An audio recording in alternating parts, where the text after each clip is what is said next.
On today's show, we discuss the running time for Star Wars: The Rise of Skywalker. We're also going to talk a little bit about some comments James Cameron made regarding high frame rate. And oh boy, this MCU controversy continues.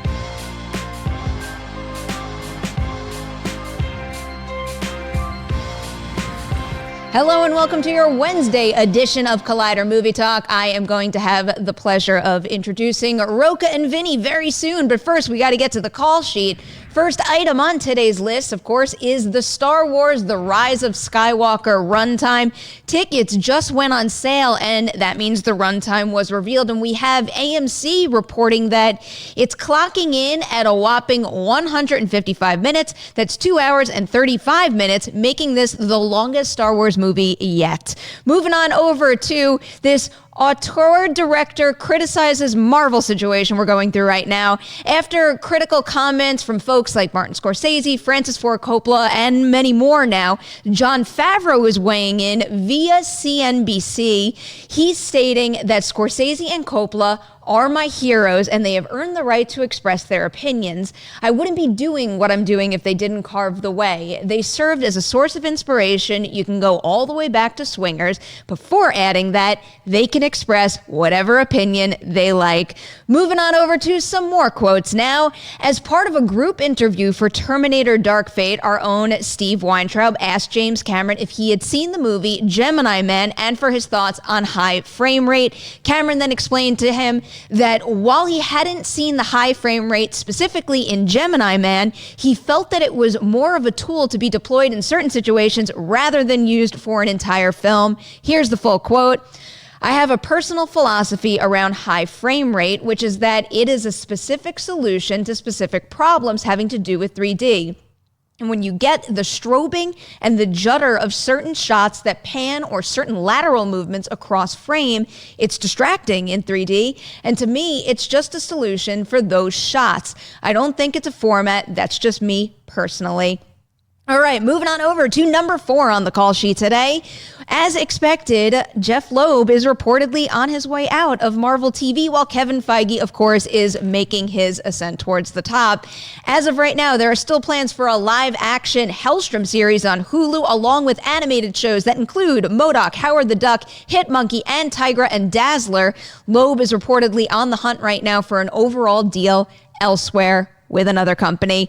Last up, this is some handy information for you right now, a very fun fact that excites me. While speaking at Vanity Fair's New Establishment Summit, Disney CEO Bob Iger said that Disney Plus subscribers will get to keep the movies and TV shows they've downloaded, even if those titles leave the streaming service. But that's as long as you're still a Disney Plus subscriber. If you unsubscribe from Disney Plus, that's when you lose access to your downloaded titles. If you want more information on this story, head on over to Collider.com. But right now, we're making a move into an interview package. This is a cool one because Rocha got to speak to some of the folks that worked on Parasite. Great movie. You should check it out, and you should check out this interview. I've seen other interviews with you. You were very honored to work with Song Kang-ho and Bong Joon-ho. Was there anything that surprised you about working with them as an actor and director?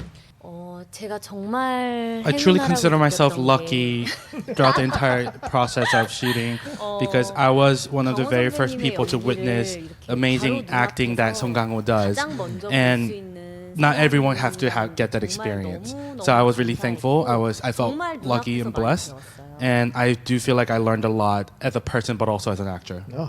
Song Kang-ho, I ask you, what excited you about the themes or the symbolism in the movie? Because obviously we have class warfare, rich versus poor, but also so much more happening beneath the surface on both sides. Did you find that so enriching to read when you were encountering the script?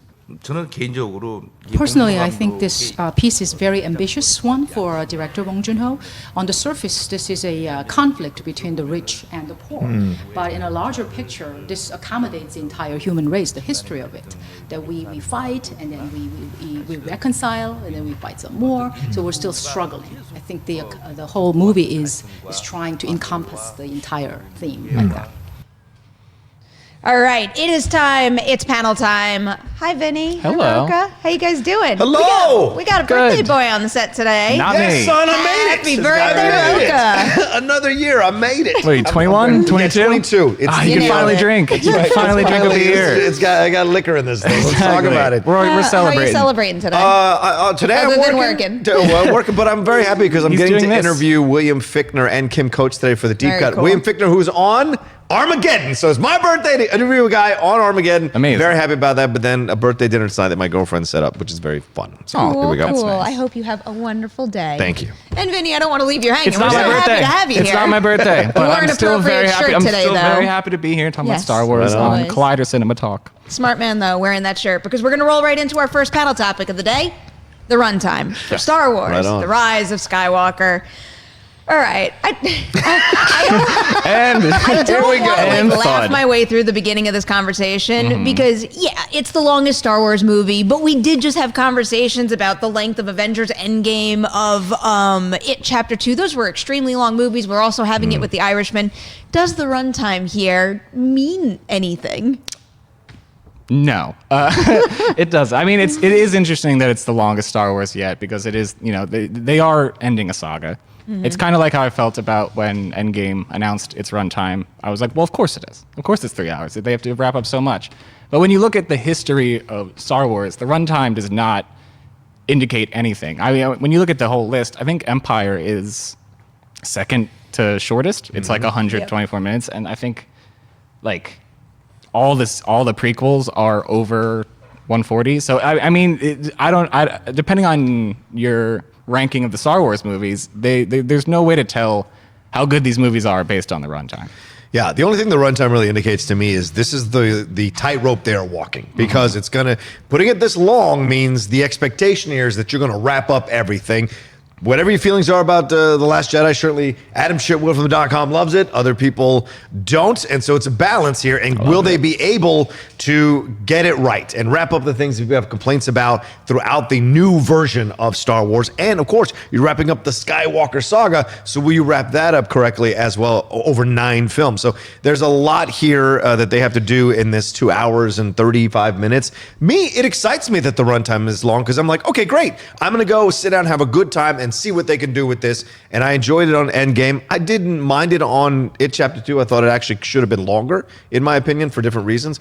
So this just makes me excited that JJ's trying to shove everything in here, solve it all, and move on. Yeah, I think at this point, the more time, the better. Yeah. They okay. have so many individual characters in play right now, between wrapping things up for, whoever from the original trilogy is going to play a big part in this, all the new characters. And it's like even characters that were first introduced in Last Jedi, like Rose. Yeah. Like what's up with Rose? She has to have a valuable point in this story too. There's a lot of people in play, a lot of big deals happening right now, and I think that if anything, the longer runtime is encouraging to me. I feel like the bigger story would have been if they were like, it's an hour 35. Like, I feel like that's when this stuff is news. Like I remember when they announced like the Dark Tower runtime, and they're like, it's like an hour 20. We'll fit the whole saga in that, and that was news. Where it was like, well, that's not going to be good. Like a longer runtime doesn't really indicate the quality of the movie, because like you said, we're coming off of an It Chapter 2 that was 2 hours and 45 minutes, and I think they could have fit more into it. Yep. It depends on the filmmaker, and J.J. Abrams he's wrapping up what he started 2 movies ago, and I think he wanted to take his time with it. Yeah, and I think you bring up Scorsese, Perry. This is an interesting point because I think Departed is about 10, 15 minutes too long, but 3.5 for somehow Irishman works. So it all depends on what you do within that runtime. And you said like 3.5 hours went like this. I'm going again soon. Yeah, see, it's all just about the idea of what you can do with the time you have, and can you make it full. But I think the sign you take from this, if you're a Star Wars fan, is he's trying his best to get everything in there, wrap it all up, so you guys can be satisfied. Does it mean anything to you that we're getting a runtime this far away from the release? Does it encourage you at all that the cut is likely locked now? I mean, the thing is, I think this news story is because of the ticket sales the ticket going on sale, and that's the runtime it said. I don't know if it's guaranteed that they're not that the runtime is locked. I think he was working on Force Awakens late. He was Yeah. working, and I think Rian Johnson, same with the Last Jedi, they were working into the process late, and I just don't know. I don't know if it's going to be an Irishman situation where it changes from 210 to 209, but it is possible. It is possible that it'll change a little bit, but I mean, even then, I mean, we know the runtime, we know the general idea of how long the movie is going to be, and I think it fits pretty nicely into the expectations. I would have been happy with 3 hours. I'll be honest with you. I'd have been okay with that because look, you're introducing this new Red Guard. You're introducing these new characters into the saga. You're bringing back Lando, who hasn't been seen yet. You've got all this stuff going on here and all these different lands or planets rather and galaxies they're supposed to be going to. So to me, I would have been happier with an even longer runtime, to be honest with you, because if you're going to wrap it all up, I want to sit down and savor it. I mean, the thing was 22 I was kind of expecting 3 That's hours. what Yeah, I 2:45 feel is like what I this thought. year of cinema has been conditioning us for it. Yeah, great point. One Yeah. movie after the Yeah, next. like even, with It Chapter 2, I think a couple of years ago, I would have been like, well, that's way too long. But I was like, well, yeah, that's what you got to do these days. And with this, I almost was like 2 hours 35. That's a little short, and like to think that, because with Endgame, people are writing about like when to go to the bathroom, and it was like this huge deal that there was going to be a marathon of a movie.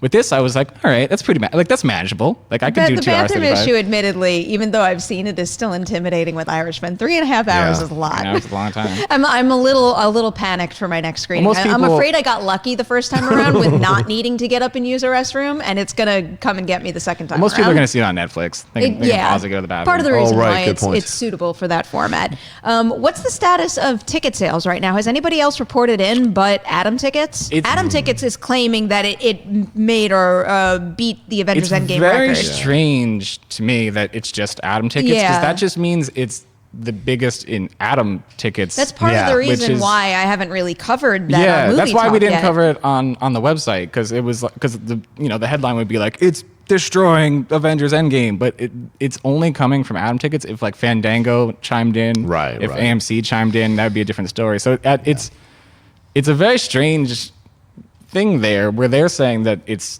beating Endgame by a lot, but no one else is saying it's beating Endgame at all. Which is making me think that it is not beating Endgame Yeah. on other services, because otherwise we would be getting the Fandango press blast right now. But just so you guys know, Adam is reporting that Rise of Skywalker sold 2.5 times more tickets in its first day of pre-sales than Star Wars The Last Jedi back in October. And I'm looking for the Endgame stats right now. Rise of Skywalker has turned out to be the second first day bestseller for mobile ticket retailer Atom Tickets, behind this year's Avengers Endgame. Well, I also think if you're Atom Tickets and you're competing with Fandango and you're trying to get a share of that market, you want to come out the gate quicker with your story about it breaking records on our site, blah, blah, blah, because it gets people to go to Atom and possibly take a look at that. So Fandango doesn't have to do that. You see that knows story. Everyone's watching You see that story, and you're like, "Oh no, I have to get tickets." Right. You go to Atom tickets. go to and buy Atom, tickets. yeah. I guess so, yeah. I mean, just personally, it was like really easy to get Star Wars tickets. It took like I just went right through, and I was like, "Well, Yeah. Star Wars So is it's- obviously canceled." And even with this report, for first day, it's second behind Endgame, and it only beat Endgame in its first hours. Last night, Adam reported that Rise of Skywalker set a first hour record for the retailer, selling 45% more tickets than Avengers Endgame in its first well, hour. But I'm sure it's selling a lot of tickets. Yeah, I it's- feel like, yeah, I feel like the way we're definitely talking selling about, a we're lot. like, this movie's not selling any and tickets. it's also, how many times have we covered this where there is an urgency to buy tickets ASAP, and that doesn't necessarily translate to the biggest box office ever opening weekend. I think you Solo really never was know. also that was, it was. I think people were like, "Oh my god, it's breaking all these records," but I think they were just selling fast. They Yeah. weren't selling a lot. It doesn't. Just like the runtime, it doesn't really translate into. There's no causation there between one thing and the other. And we talk about it with box office all the time. There's 1,000,001 factors in play at any given moment leading up to release, weekend 2. There's so many factors that could up or lower a box office number. So we got a lot of time to go before Rise of Skywalker hits theaters, and we're going to keep covering every single stitch of it as we get to that release date. Right now, though, we got to talk a little Avatar. So we read that first quote briefly at the very beginning in the call sheet, but James Cameron was asked about using high frame rate in the Avatar movies, and it was a very interesting conversation. Just to continue from what we read earlier, I know Aang doesn't see it that way. I don't think it's like the next 70 millimeter or the next big thing. I think it's a tool to be used to solve problems in 3D projection, and I'll be using it sparingly throughout the Avatar films, but they won't be in high frame rate. But I am curious to see what they came up with. After that, I believe Steve went on to tell Ang Lee that when he saw that technology used in Gemini Men, what stood out to him was the underwater material, and then Cameron said, well, this is the thing. To me, the more mundane the subject, two people talking in the kitchen, the worse it works. Because you feel like you're in a set of a kitchen with actors and makeup. That's how real it is, you know? But I think when you've got extraordinary subjects that are being shot for real or even through CG, that hyper-reality actually works in your favor. So to me, it's a wand that you wave in certain moments and use when you need it. It's an authoring tool. First off, you both saw Gemini Man, right? What was your take on the use of high frame rate in that movie? I completely agree with the idea that it does not work when it's two people just sitting in a room. I mean, you really do feel like you're just watching two people act. Like, it's almost hard to describe because it's such a new thing, but it makes you so hyper aware that you're watching a movie. Mm-hmm. Like you're so hyper aware that acting is happening in front of you. Like we've all done interviews. We've all like sat in a room with celebrity. It's not that interesting to just see two celebrities just talking to each other. It somehow, it's weird because it's hyper realistic, but it ruins the suspension of disbelief. Mm-hmm. It's too real. So in that sense, yes. But it is also interesting that Avatar is like the one thing where I'd be like, yeah, of course I want to see the high frame rate. I want to see James Cameron's creations in this hyper realistic way. And he's like, no, I'm not going to do that. I feel like I'm kind of, singing the same tune that I did with 3D, where every single high frame rate movie I've seen, I just think to myself, I don't understand why this choice is making this movie better overall. There are certain things that I can isolate. Like, in my opinion, the best stuff that was in Gemini Man that was done with high frame rate is when you have big landscape shots. I think the detail pops a little more and it looks beautiful. And there were, there's certain other techniques like the slow motion. The use of slow motion in that movie done in high frame rate looks beautiful. Otherwise, I think it ruins the suspension of disbelief. And I've said it before, it kind of cheapens the look of the movie. It makes it feel like a soap opera. Maybe if soap operas in that format didn't exist at all, we'd all be like, oh my God, it's like we're in this room with these people now. But the fact that that's out there and that's already a specific style, I feel like that's kind of throwing me off. And it's hurting the cinematic effect of a movie to a degree. I hear what you both are saying, and I absolutely respect you both and your points of views. But I, as a cinephile, a massive cinephile that I know I'm on a lifeboat. Because I'm one of those cinephiles who actually loves this high frame rate. I have it on my television. I love when I watch Citizen Kane that it looks like I can put my hand on Orson Welles' shoulder. It's insane what they're able to do. I totally get the look of it, but the thing is, I've already appreciated these movies in their original format. So to see them in a new approach is fun to do. And to see it in Ang Lee's film, in Gemini Man, I agree. The kitchen stuff, what he's talking about, but I'll be shocked if two people are in a kitchen having a conversation during any of the Avatar films. So I think Vinny's right in this way that I'd like to see the whole thing be high frame rate. But Cameron is smart. Cameron knows I only need it for this. Because in Gemini Man, the best usage of it is, you said, Perri, the landscapes and also the action sequences. That whole firefight in the convenience store, wherever that was, near the end is incredible in high frame rate for me. And so it makes it feel like you're actually in there experiencing what is happening on a visceral level, and that's fantastic. So to me, I think Cameron's got the right approach here. The high frame rate is going to be for probably the action sequences, maybe the underwater stuff, not the more regular stuff where they're having conversations or whatever. So he knows how to use it correctly, whereas Ang Lee was using it as a new tool for an entire movie. I think he understands how to use it right, even though, like Vinny said, I'd love to see him use it for the entire movie. As someone into that style, I'm curious, where do you draw the line? When do you start to miss, the texture you would get from film? I don't miss it. To be honest with you, I don't. I think it brings a new way, a new element to enjoying film in this way. And I think it's not like 3D, where 3D is like, and it went away twice now. I think high frame rate is these directors who love technology pushing it. And that's where my mind is. Anything that's a technological advance in film excites me to see what you can do with it. But you can still watch it in 2D. You can still watch it without it being high frame rate, right? Because I mean, a lot of these theaters who are carrying Gemini Man do not have the technology. Most of the theaters. Right. So you can still enjoy the movie in a natural way, but the high frame rate really brings out the possibilities of what you can do. And I think as we become more and more like on our phones, on all these things that are, the retina was one of those things as well. Those things kind of advance how clearly you view things. Logically, you start to mess with a more clearer point of view as the technology increases. So you're going to lose some of that down the road. And also, the thing with Avatar specifically, though, to me, is like if these movies aren't going to delve into the future of technology, right. why the point? Yeah. Why are we doing it? Why are you making fun? Because I don't think the story of Avatar is what made it the biggest box office. Like the story we've all seen Ferngully. We know the story. we knew the story going in. It was the advancements of technology that people were like, I need to see this on a big screen. So if James Cameron doesn't one up himself in the technology every time, it's like, why are we doing 5 of them?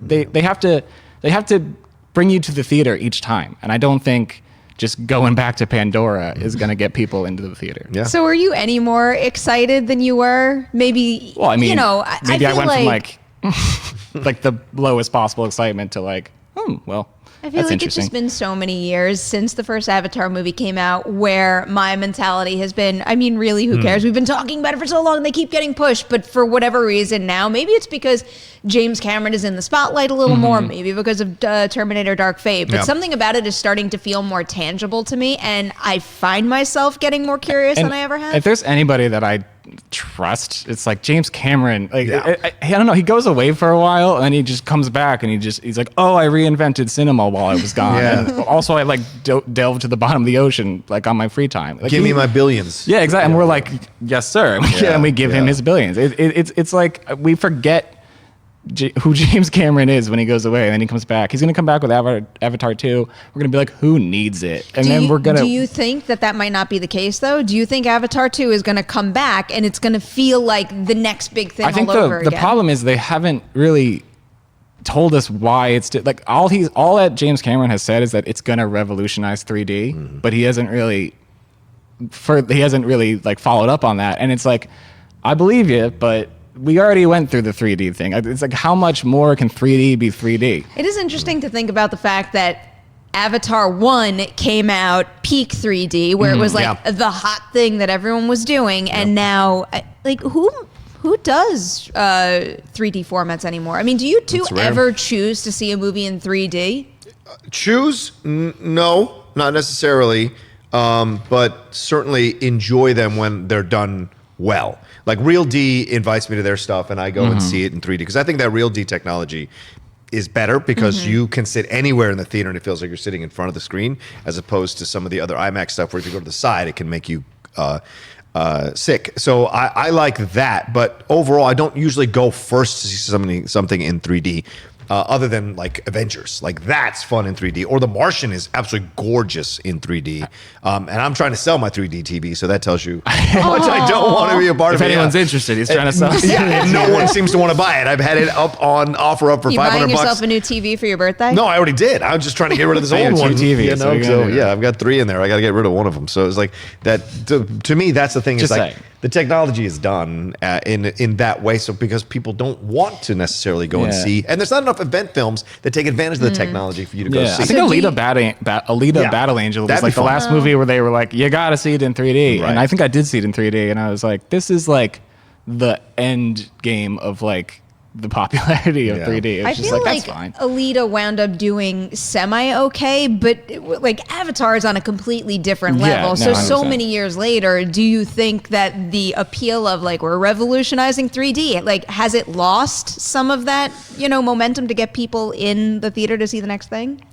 I think the momentum has been lost through time because when you bring up Avatar, people are like it's not even socially relevant anymore. I think when the Avatar 2 like hype train ramps up, it's gonna be one of the most interesting conversations out there. I think it's gonna. Like right now, I do not think Avatar 2 is on anyone's mind outside of like, what is this gonna be? I think they're gonna like release a still or like a 10-second video, and I do think it's gonna be something that we're like, okay, he did it again. Yeah. And if it's not that, then that's the flip side of it. If they release footage from Avatar 2 and it's like fine, it looks like Avatar 1, I think the hype will be dead. I think that's the danger of it. I thoroughly agree with you, but I think what you said earlier is true too. You can't doubt Cameron because you know he's going to come back with something. Don't doubt Cameron. And the thing is, like, okay, this again.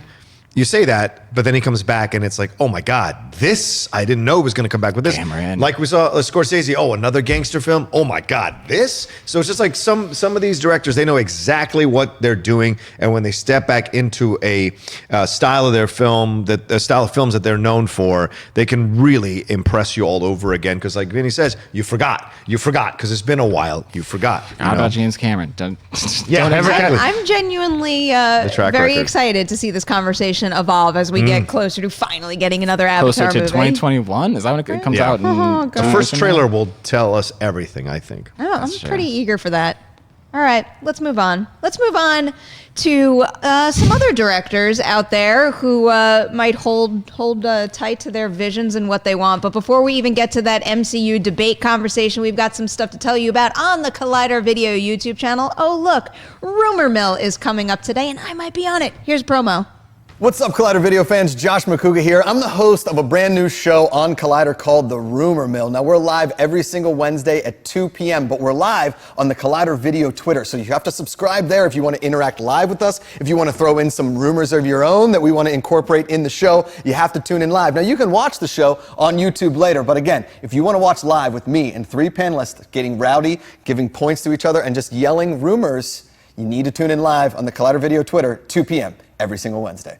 What's up, Collider fans? Ryan Satin here from ProWrestlingSheet.com, where you can find the top stories throughout the week in the world of professional wrestling. If you're a wrestling fan like myself, then you'd be doing yourself a disservice by not checking out all the shows we do every week on YouTube.com/C/Wrestling Sheet. In particular, on Wednesdays, we've got a SmackDown recap show hosted by John Rocha and myself, where we pick apart and talk about every little thing that happened on the Blue brand. So do yourself a favor and go subscribe at youtube.com/C/Wrestling Sheet. All right. You guys ready for this one? get We're into going it. back to the MCU debate because there are more filmmakers out there talking about it right now. I actually really liked what Jon Favreau had to say. But before we get into the meat of the conversation and the quotes that are out there, I'm just curious, do you guys think we're going to have to keep covering this for a really, really long time, or is this going to stop? This is the only conversation we will have until the sun burns out. This is and it's crazy because it's sort of like the perfect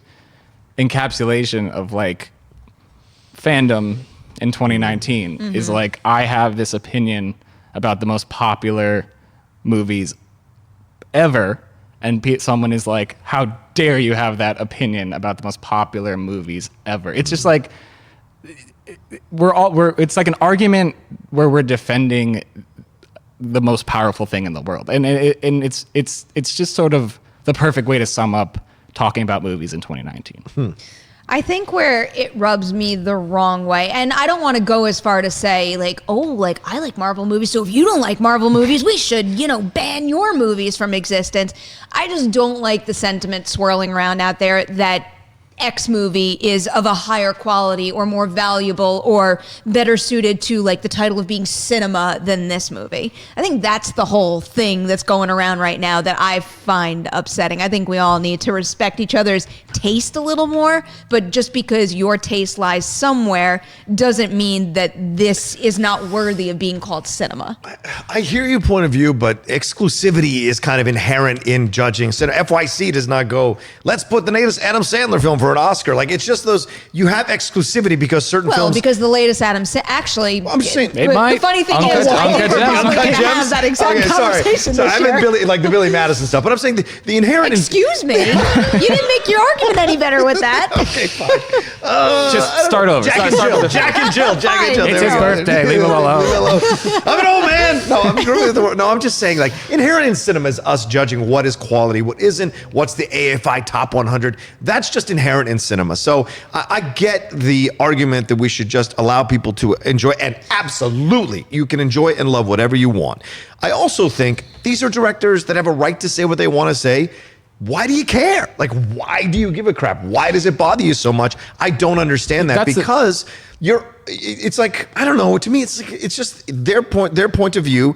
Their work has already been created, but their work is not going to affect other work from being created. It bothers me more so. I don't necessarily think that Martin Scorsese, not being a big fan of Marvel movies is going to stop Marvel movies from Right. being made, but he's one of the best of the best out there. He's one of the most famous directors we have, and when you have the opportunity to talk into a microphone and have your voice heard more so than other people, yeah, you can kind of change the tone of a conversation. So I think that, maybe the way to express that point is, hey, they're not for me, but they could be for you. It's just the fact that some of these quotes have been so not cinema, and yeah, maybe you've earned the right to say certain things that others haven't, but that's a little extreme. But I feel like a big part of, at least Martin Scorsese's point, Coppola coming in and calling him despicable was a little Extreme. different. And But, that's but standard Scorsese, Coppola. yeah, he's a grumpy man. Yes. But I think a big part of what Scorsese was saying is that because these movies are such a big part of the current filmmaking industry, it's hard for other people to make movies. I think that's a big part of his.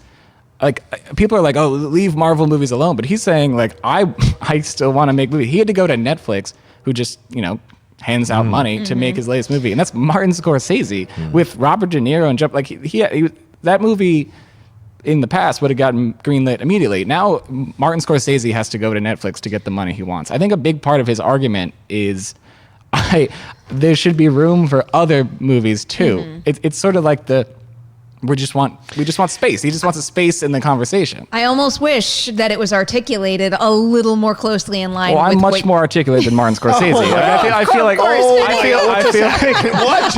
feel like that's been established.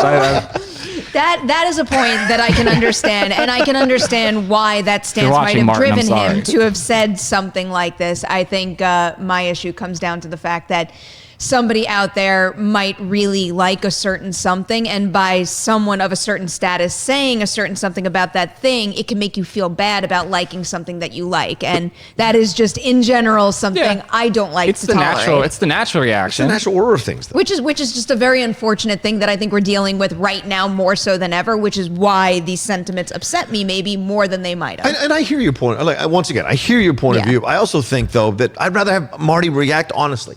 What do you actually think? Don't sugarcoat it. Don't make it nice for everybody to consume it. Tell me what you really think. Great. That's what you really think. Now I know how to take you.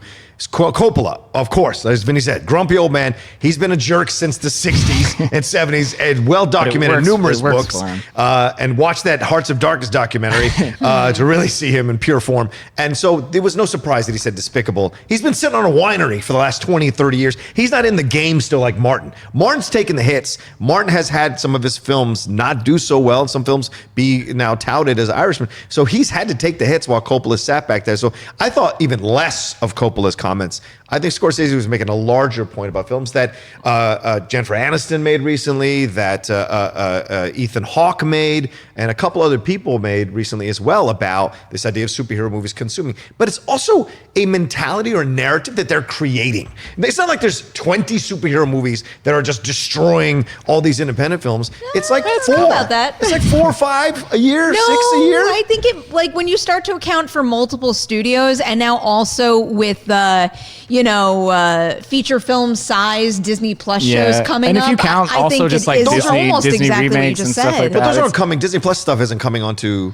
It's not, but the screens. It's not, but I think Neither that's is The still going to Irishman. have a big effect on the box office. You think so? You think that these larger blockbuster movies are really there's so many of the superhero It's the fact that movies. You their mentioned budgets Marvel. are gigantic. Like the fact that these Disney Plus shows have these massive budgets. It's just the idea that like this is what Hollywood is making. This is where the money is going, Right. and there's no room for Martin Scorsese to make a 3-hour movie anymore. But I also think an interesting part of and this is why I really liked Jon Favreau's quote. Yeah. Is like, I disagree with the idea that Marvel movies are not cinema, but like, am I gonna tell Martin Scorsese and Francis Ford Coppola that their opinion is wrong? Like, people are saying that this snobby opinion, this snobby. That's the mischaracterization that I take an issue with.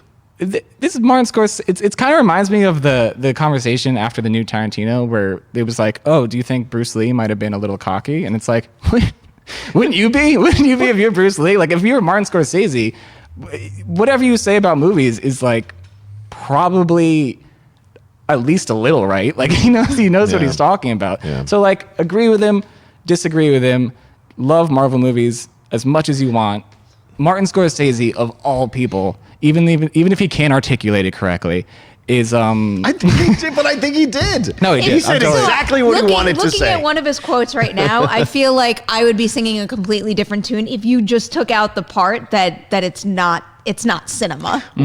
But that's his honest opinion. Don't you want his honest opinion? It's your responsibility if words hurt you. But I don't It's your care what someone's responsibility. filmography is. Why is Martin Scorsese the one to define cinema? Because he has defined cinema for 30, But it's 40 kind of years.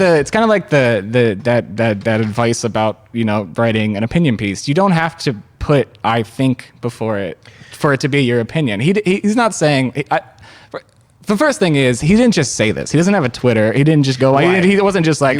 By the way, I hate asked. Mark. Somebody asked him, and he offered his opinion. I just feel like that's the thing. The takeaway people are getting is like, why did Martin Scorsese define cinema like that? And it's like that's his definition. I feel like we have the same cinema. conversation, though. We often have it with horror movies, and I feel like anybody who goes out there and boxes horror movies into a very specific type of definition, I think that can have an effect. It can have an effect on producers greenlighting other movies out there. It can have an effect on whether or not someone is open to seeing that movie. So I feel like when you have a voice as loud as his, you need to wield it in a way where it doesn't, one, make someone feel bad about something they consider cinema, but also doesn't necessarily close the door to things that aren't in line with what you're going to see. My question is, do you think Martin Scorsese is aware at all of this conversation that's happening? I think he either doesn't know or he just gets asked the question. He's like, well, I don't think it's cinema. And then he just completely goes away. Like, I don't think Martin Scorsese is aware of what he's done at all. And well, he doubled down on it when they asked him about it. people keep asking him about it because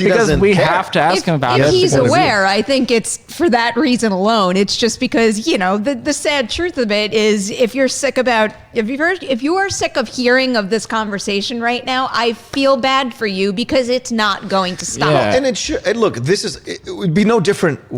We get people determine what is literature to us versus what isn't. Right? Every single medium that is an entertainment medium has a distinction between what we think should be celebrated versus what we think is just good populist fare. And there's nothing wrong with that, because if we start to eliminate what is, then awards mean nothing, judgment means nothing, lists mean nothing, and that I don't think that makes any sense. It's no different. Websites. Some websites are considered good websites. Some websites print clickbait articles just to stay alive. Those are different. So you have to distinguish what is great versus what isn't, but it's also subjective. So to Martin, that is not cinema, and that's okay. To you, it can be cinema, and that's also okay. It doesn't matter. In the end, I don't think it matters. It's one of those conversations where, like, you had me until you said it doesn't matter, because I do think it matters. I don't think it does. It's one of those conversations where, like, at the same time, like, everyone's right and everyone's wrong at the same time, because at the end of the day, it's just people yelling their opinions at each other, and it's like, no one is wrong, but like everyone is wrong by the way they're going about it. It's the nature of the conversation we have right now with just about everything, whether we're talking about movies or pretty much anything else out there in the world. Or we could just stop asking these directors what they think. Like that, like the conversation could end if we just. But it's not. It's gonna. I feel like every day I wake up and it's like this person is Somebody else. Someone has weighed in on the debate. I feel like it could just. I mean, even to the point that an older quote is being brought back into the mix today. Pedro Almodovar. Rocha, this was your job. Pedro Almodovar. Thank you. Exactly. There you go. That, That's exactly how I would have said it. There's some old quotes resurfaced where he said superhero movies aren't sexy enough, and it's like, They're not sexy enough. Exactly? You could just speak for me. That's the conversation, because it's like, okay, true. That's true, but like that's not the type of movie they are. And then the flip side of that is like, well, why isn't it the type of movie they are? Why don't superheroes have more sex scenes? And it's like, it's a never-ending thing about what you think the definition of a good movie is. I don't know if I don't think he meant sex scenes. Sexy, he meant like Just overall, like slick and cool and interesting. Yeah, no, I think he meant like No, the I think he general meant, the yeah. general horniness of superhero movies. What? It's not up to the par that they should doesn't be. make Which any I kind sense. of, I think. Wait. For the record, I have the quote here. Yeah, let me Let's see. not. Yeah, we should not misquote. Yeah, this all at right. So he Great told Pedro. Vulture there are many, many movies about superheroes, and sexuality doesn't exist for superheroes. okay. They are neutered. There is an unidentified gender. The adventure is what's important. You can find among independent movies more of this sexuality. The human being, the human being has such sexuality. I get the feeling that in Europe, in Spain, that I have much more freedom than if I worked here. Agreed. Make the Avengers hornier. a great quote. It's a great quote. It wouldn't even be that big of a change. They're already all so attractive. Just make It's them like Disney one. won't make an R-rated movie, but maybe they'll do that. It doesn't have to be explicit. Just make it a. That's America's ass. Exactly. Yeah, that's Yeah. right. And that's we had the crazy. Hulk. We had the Hulk Black Widow thing, but it really didn't work. So they've tried to do That little was like things like anti. that. They like did a like they tried to have like a relationship, and it was like anti-sexy. I It would was like show him this is- I Deadpool. don't- Deadpool was sexy as hell with him and Morena Baccarin. Their characters. That was at Fox. Yeah. I feel like now that Disney is we're just Right. gonna see a downgrading of horniness over this. Just as the years go on, superhero movies are gonna get less and less horny. Pedro Almodovar is gonna be angrier and angrier You with watch the movies. The Boys. The Boys was kind of sexy at times. The Boys was kind of sexy. It also was kind of gross at the same time. Yeah, true. Trying to manufacture like a feature headline or something grabby out of this conversation because there's something here, but we're going to move on because we have to save We a should couple minutes probably for move your on. live chat questions. The family show. All right. I'm gonna kind of spin the roulette wheel here because I didn't look over any of these. Oh, I just see a Rocha thing, so I want to bring up birthday stuff. Haskell 420 said 2 related questions for Rocha. Okay.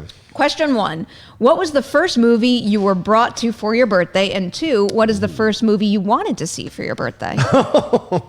Jesus Christ. That's a great question. I think I was brought to my birthday. First movie was Pinocchio. My mom took me to see Pinocchio on one of those reissues in the 70s. No, 80s. I mean, in the 80s. I don't remember what movie. I can remember. I know that I go see one cheesy movie on my birthday or a birthday weekend every year. Last year was Hunter Killer, and it was awesome. All right. That's all I'll say. Some good birthday movies in the mix. Do you do birthday movies, I Vinnie? do, yeah. I have a December birthday, so it's usually a big one. I remember nice. every year, or not every year, whenever they're coming out, I would go see the Lord of the Rings movies. Mm. That was the first one I can really, like the first Fellowship of the Ring movie, I remember going to see with my parents on my birthday and being like, I want to do this every year. And they're like, these aren't going to come out every year. I was like, well, that's stupid. But that is the first one I remember being like, I would like to make this a tradition. It is kind of special when a franchise delivers a new installment on that roughly the same date every year because I had that kind The of Rise of relationship. Skywalker comes out on my birthday, by the way. nice. Just so you're all aware of what you should We be know doing what on Vinny's December going to be 20th. doing for Going to see 155 minutes on going to his see birthday Cats. now. Going to see Cats. Oh my God. I really want I to will see be Cats. I will be in the next theater over seeing Cats. My franchise was Hunger Games for a long Oh, very time, nice. and I quite enjoyed that. But this year it's going to be Frozen 2. All right, next question from Riley Jack. With Maleficent underperforming at the box office, do you think Disney will get cold feet about the Cruella film with Emma Stone and drop it on Disney Plus? I hope not. Nah, Emma's a bigger draw. Sorry, that's the truth. Yeah, Emma's a bigger draw than Jolie right now, and I think, okay, especially on the heels of the surprising Zombieland overperforming. So, I think it'll do. I don't think she brought that crowd in though. I'm starting to lessen the value of name draw in a lot of the movies that I do A box Will office Smith movie predictions just for. tanked. Will Smith used to be like the dude. Yeah. And Yeah. I just feel like, but also with Maleficent, like, was anyone like super pumped for Maleficent 2? Like, Clearly the not. first movie did really well, but it's kind of the a much lower level Avatar situation where it was like a flash in the pan, but a year later, no one was like, "Where is my Maleficent sequel?" Yeah. It was just like I saw that and it was fine. It's been a long time between the two movies, and also we were in a completely different type of landscape back then too, where this was Maleficent. The first one was one of the first Disney live action adaptations. Yeah, now it people- had hype around it for a million different reasons. But that's also kind of not great for Cruella either. I Yeah. mean, people are like, do I want to see the live action version of this movie? And they released that one image, and it looks like they're at least doing something interesting with it. It's not. I don't know. The face. I mean, I'm not saying it's a good thing, but at least they're not just like, here's the movie in live action. They're doing That- sort of like a weird punky thing with That it. image to me is more along the lines of like, let's sell like calendars to benefit a charity and have a different actor in a famous Disney Oh, okay, that villain makes role. sense. Like, you Yeah, know what I interesting. mean? Yeah, like, it was looked a like little it was a little cosplay. Yeah, it which looked like a I guess cool it's definitely image, what all but movies are. I don't see how that translates to a worthwhile Cruella movie for a full feature. I'm sorry you all have to hear these two grumpy people talking about Emma Stone and how great Cruella she is looks as Cruella is not cinema. These are two Glenn Close standers. I don't believe that So- Cruella is cinema. It's a movie. It's for the masses. You never know. I'm I feel excited like- for it. I She's feel young. like It's interesting. Once we get to see more than an image and it's a teaser Yeah. trailer or something like that, and maybe if there's a little nugget to the story that's a little something different, But that I do could think sell me it's on an it. interesting question whether they'll dump it on Disney Plus, because I think that might start to happen. If these live action remakes start doing worse and worse, I don't remember how The Lion King did. I think it did really well, but it wasn't like the smash like world breaking hit that people thought it was. Well, I think if we see like a bit of a downward slope, they might just start ending up on Disney Plus. Lion King made 1.65 billion worldwide, Never mind. so I do think it was a financial shocked. smash hit. Never mind. I think that if the movie was better received, that it could have been even higher Oh, than yeah, that. sure. Yeah. $2 billion Plus was in entering range. the awards conversation. So I think there was a degree of disappointment there, but. I think the better example might be, something like Dumbo. Like you have Dumbo, now you have Maleficent, Wow, yeah. and if I think these things trend in that direction more so than not, then we could see the risk of them going to Disney Plus coming into play. But also, I have a feeling that someone like an Emma Stone has contractual obligations to ensure that movie gets seen on the big screen and isn't just relegated to streaming. Who's writing Cruella? Like, who's behind the scenes on Cruella? Very good question that I'm going to answer for you it's Craig Gillespie.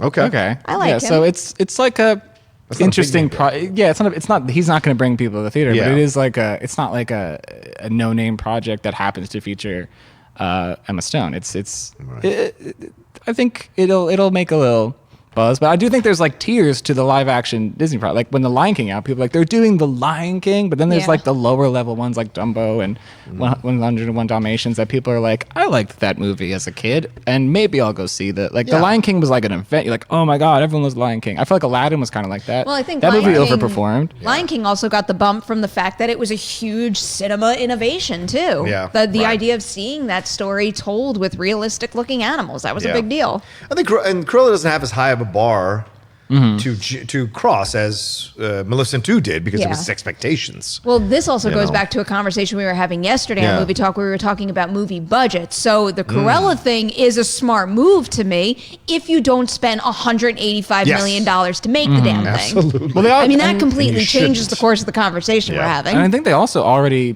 moved one. The Lady and the Tramp movie, Yeah, they went to which Disney should Plus, not be a live action film. Every time I write about that movie, I'm like, what do I make the headline? Because I am not writing live action dog romance. That is not that's like always my first. Oh, it's the live action dog romance, and I'm like, I don't want that to be on our website. It's the idea of that movie. Not surprised it ended up on Disney Plus, but I think that was originally supposed to be a theatrical release. I'm not sure about that. Vinny, what is wrong with you? The dogs can be sexy, These- Vinny. these The Lady dogs and the can do Tramp. this. It can be sexy, is Disney. Oh no, I don't.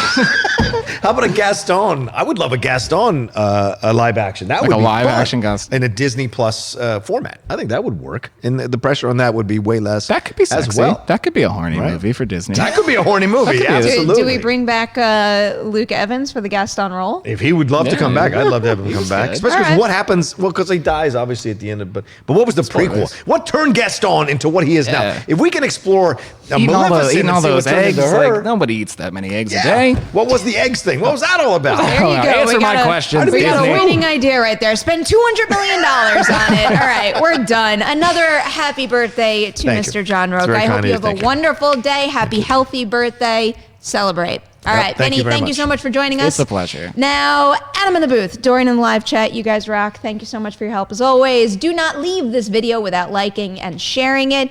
Pencil in Movie Talk tomorrow morning, 9 a.m. Pacific. You got a brand new episode coming your way soon, but right now, make your way on over to Collider Live. They kick off at 10 a.m. Pacific. See you soon, guys.